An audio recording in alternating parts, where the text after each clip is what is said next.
tayo for being here together with the city government, together with ARTA, na atong mapadangan ang serbisyo. Bisan karong adlaw lang na inyuntahan ay dili na sila magtulay-lain pa ng mga buhatan karong adlaw. And this is what we will be working for.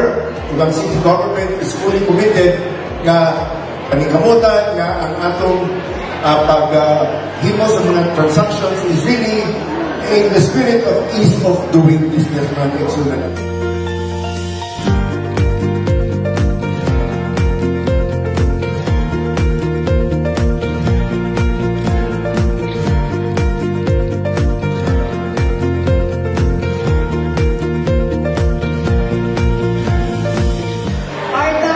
Coordinating with the public and private sectors in conducting various activities, which includes, among others, the Grand EODP Fair. And so we would like to acknowledge our partners that will help us strengthen the whole of government approach in the delivery of public services. And it is our strategic approach to effectively disseminate the principle of EODP, ensuring citizens have access to government services.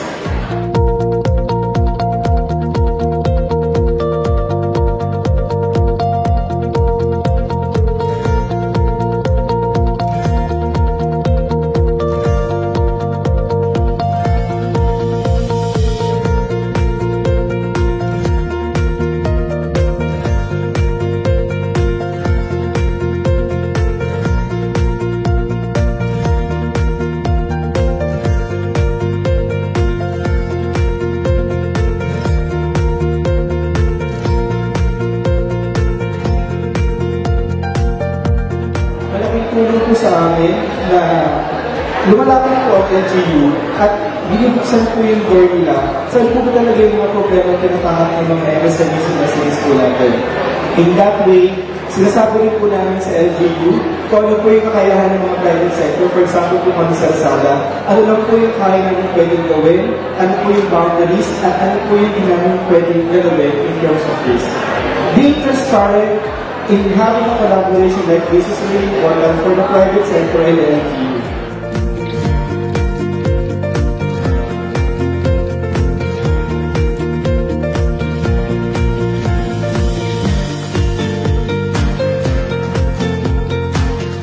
As the President of our Chamber, I am proud to express our strong support for the Grand East of Doing Business Fair organized by the local government unit in Cagayan de Oro City.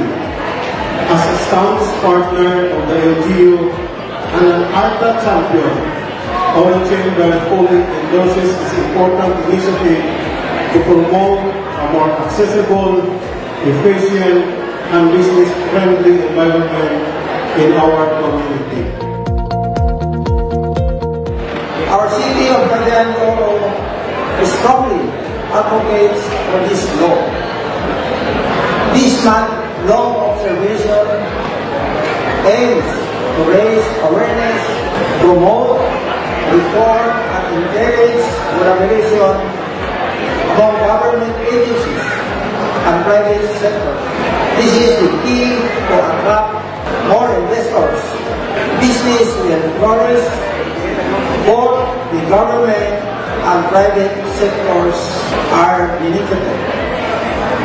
This is the very reason that we, the Filipino Chinese business community, would like to reaffirm our commitment and support